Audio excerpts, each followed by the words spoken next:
کہ قرارداد مقاصد بنیادی اصول قرارداد مقاصد کے بعد آئین سازی کے لیے مزید جو کام ہو رہا تھا اس میں بنیادی اصولوں کی کمیٹی کی رپورٹ اور علماء اکرام کے 22 نکات وہ بڑی اہمیت کے حامل ہیں۔ بنیادی اصولوں کی کمیٹی کی پہلی رپورٹ جو ہے وہ 1950 عیسوی میں آئی تھی، یہ آپ نے اپنے مائنڈ میں رکھ لینا ہے، بطور MCQ ایگزامینر آپ سے پوچھ لیتا ہے، اور یہ لیاقت علی خان نے پیش کی تھی۔ اور دوسری جو بنیادی اصولوں کی کمیٹی کی رپورٹ ہے وہ 1952 عیسوی میں منظر عام پر آئی تھی، اور یہ جو ہے یہ خواجہ ناظم الدین نے پیش کی تھی۔ بس یہ چیز جو ہے آپ اپنے مائنڈ میں سنبھال کے رکھیں گے تاکہ ایگزامینر جو جب آپ سے پوچھے ایز اے شارٹ کوسچن تو آپ اس کو پھر بتا سکیں۔ اسی طرح سے علماء کرام کے 22 نکات وہ سمپل چیزیں ہیں، وہی چیزیں ہیں جو آپ نے قرارداد مقاصد کے اندر آلریڈی یاد کی ہوئی ہیں۔ پاکستان کا نظام اسلامی ہوگا، لوگوں کو اسلام کے مطابق زندگی گزارنے کے لیے مواقع فراہم کیے جائیں گے، سود اور شراب نوشی اور زنا اور اس طرح کے جو غیر اخلاقی جرائم ہیں ان کو جو ہے وہ اس پر سزائیں جو ہیں قانون کے اندر وہ تجویز کی گئی ہیں۔ تو علماء کرام کے 22 نکات جو ہیں ان کو آپ پاکستان کا نام اسلامی جمہوریہ رکھا جائے، پاکستان میں نظام وفاقی ہوگا، یہ چیزیں جو ہیں یہ ایزیلی آپ کو یاد ہو جائیں گی بیکاز آپ نے ان کو قرارداد مقاصد کے اندر یاد کیا ہوگا۔ اس طرح سے یہ بنیادی اصولوں کی کمیٹی کی رپورٹ اور علماء کرام کے 22 نکات کے حوالے سے آپ کیا جانتے ہیں، یہ ایگزامینر آپ سے بطور لانگ کوسچن بھی پوچھ سکتا ہے، تو پھر آپ اس کو 5 مارکس پر ڈیوائڈ کر لیں گے، 5 نمبر کا یہ، 5 نمبر کا یہ، تو اس طرح سے 10 مارکس کا یہ لانگ کوسچن جو ہے آپ کا کمپلیٹ ہو جائے گا۔ اسائنمنٹ نمبر 1 قرارداد مقاصد وہ کمپلیٹ لانگ کوسچن تھا۔ اسی طرح سے اسائنمنٹ نمبر 2 بنیادی اصولوں کی کمیٹی کی رپورٹ اور علماء کرام کے 22 نکات جو ہیں یہ بھی ایک لانگ کوسچن جو ہے مکمل ہو جاتا ہے، اور اس میں سے جتنے پوائنٹس ہیں وہ پوائنٹس شارٹ کوسچن کے طور پہ پوچھے جا سکتے ہیں، اور جو MCQ تھے وہ میں نے آپ کو بتا دیے ہیں۔ نیکسٹ اسٹوڈنٹس اسائنمنٹ نمبر 3 ہمارے پاس تھی، وہ پاکستان کا جو کانسٹیٹیوشن ہے 1956 کا، پاکستان کا پہلا دستور جو ہے دستور پاکستان 1956 عیسوی، تو اس کے حوالے سے اس پورے ایک یہ امپورٹنٹ لانگ کوسچن بھی ہے، اور یہی لانگ کوسچن جو ہے اسی میں سے ہم نے اسائنمنٹ نمبر 3 جو تھی وہ بنائی تھی۔ تو یہ اسٹوڈنٹس آپ کو آلریڈی پتہ تھا کہ جو تھی 1956 عیسوی کا آئین، یہ منظور کروانے والے یا نافذ کرنے والے وزیر اعظم کا نام جو تھا وہ چودھری محمد علی، یہ پاکستان کے پرائم منسٹر وزیر اعظم بنے تھے، انہوں نے یہ منظور کروایا آئین اور اس کو نافذ کروایا۔ تو یہ آئین کی پھر ایگزامینر آپ سے اکثر اوقات شارٹ کوسچن کے طور پہ پوچھتا ہے کہ یہ 1956 عیسوی کا آئین جو تھا وہ پاکستان میں کب نافذ ہوا، تو یہ ڈیئر اسٹوڈنٹس آپ یاد رکھیں گے کہ 23 مارچ 1956 عیسوی، یہ کمپلیٹ ڈیٹ لکھیں گے کہ 23 مارچ 1956 عیسوی کو پاکستان کے وزیر اعظم چودھری محمد علی نے 1956 عیسوی کا آئین جو تھا وہ پاکستان میں نافذ کرایا۔ یہ پاکستان کا پہلا انڈیپینڈنٹ کانسٹیٹیوشن دستور تھا جو قیام پاکستان کے تقریباً 9 سال کے بعد پاکستان میں نافذ کیا گیا، اور اس کے بعد پھر آگے اس کے فیچرز فزیکل فیچرز جو ہیں وہ شروع ہو جاتے ہیں، خد و خال آئین کے شروع ہو جاتے ہیں، جس میں کم و بیش قرارداد مقاصد والے ہی نکات ہیں۔ اللہ تعالیٰ کی حاکمیت کے حوالے سے آپ لکھیں گے، وفاقی نظام حکومت کے حوالے سے، اقلیتوں کے حقوق کے حوالے سے، عدلیہ کی آزادی کے حوالے سے جتنے بھی پوائنٹس ہیں وہ 9th میں بھی یاد کیے ہیں آپ نے، آپ سیکنڈ ایئر کے اندر بھی آپ انہیں دیکھ لیں گے، اور پاکستان اسٹڈیز کے اندر بھی آپ پڑھ چکے ہیں۔ تو ڈیئر اسٹوڈنٹس اس طرح سے سائن نمبر 3 کمپلیٹ ہو جاتی ہے، 1956 عیسوی کے آئین کا جو پر نوٹ لکھے لانگ کوسچن کمپلیٹ ہو جاتا ہے، اور اس میں سے جو شارٹ کوسچن MCQ ہیں وہ کمپلیٹ ہو جاتے ہیں۔ بس آپ نے اس کی جو نفاذ کی تاریخ ہے وہ اچھی طرح سے یاد رکھنی ہے۔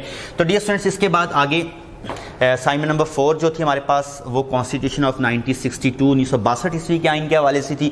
1962 عیسوی کا جو آئین ہے، اکثر اوقات ایگزامینر گھما پھرا کے آپ سے ایک شارٹ کوسچن پوچھ لیتا ہے کہ اسٹوڈنٹس بتائیں کہ 1962 عیسوی کے آئین کی نوعیت کیا تھی۔ تو ڈیئر اسٹوڈنٹس آپ نے نوعیت کے حوالے سے واٹس ایپ کے ذریعے ہم سے کوسچن بھی پوچھا تھا، تو 1962 عیسوی کے آئین کی نوعیت جو تھی وہ صدارتی تھی۔ تو یہ صدارتی نوعیت کا آئین تھا ایک، جبکہ 1956 عیسوی کا آئین جو تھا وہ آپ سب جانتے ہیں کہ پارلیمانی نوعیت کا تھا۔ تو اس طرح سے 1962 عیسوی کے آئین کے حوالے سے آپ نوعیت کے حوالے سے بتا دیں گے۔ دوسرا اس کی جو ڈیٹ آف جو تھی امپلیمنٹیشن ہے، اس کو آئین کو نافذ کرنے کے حوالے سے جو تاریخ ہے اس کا آپ اس میں ذکر کر دیں گے۔ تو وہ ڈیئر اسٹوڈنٹس ہے 8 جون 1962 عیسوی۔ تو یہ آئین جو تھا یہ 8 جون 1962 عیسوی کو ملک میں نافذ کیا گیا. اس کے بعد پھر آگے جس کے جو فیچرز ہیں پوائنٹس ہیں وہ تقریباً سیم ہیں, آپ ان کو بغور پڑھیں گے, یہ ہم نے آلریڈی یاد بھی کیے ہوئے ہیں.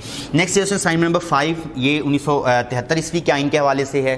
جو موجودہ پاکستان کے اندر آئین نافذ ہے 1973 عیسوی کا آئین مختلف ترامیم کے ساتھ, تو اس آئین کے حوالے سے اسائنمنٹ نمبر 5 تھی.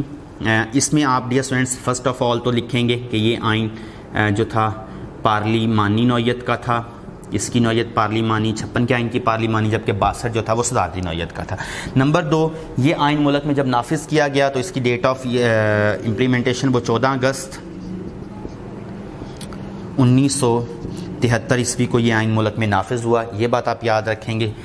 ذوالفقار علی بھٹو پاکستان پیپلز پارٹی کے جو چیئرمین تھے, ان کی کاوشیں, انہوں نے یہ آئین منظور کروایا. تمام اپوزیشن پارٹیوں کو ساتھ ملا کر یہ چیزیں لکھنے کے بعد باقی کم و بیش سارے دساتیر جو ہیں ان کے پوائنٹس ملتے ہیں, ان کو آپ سیم ویسے ہی لکھ دیں گے اور اینڈ میں آپ ان کی امپورٹنس وغیرہ بھی لکھ سکتے ہیں. تو ڈیئر اسٹوڈنٹس اس طرح سے آپ کا یہ جو ویک تھا یہ کمپلیٹ ہو جاتا 5 اسائنمنٹس.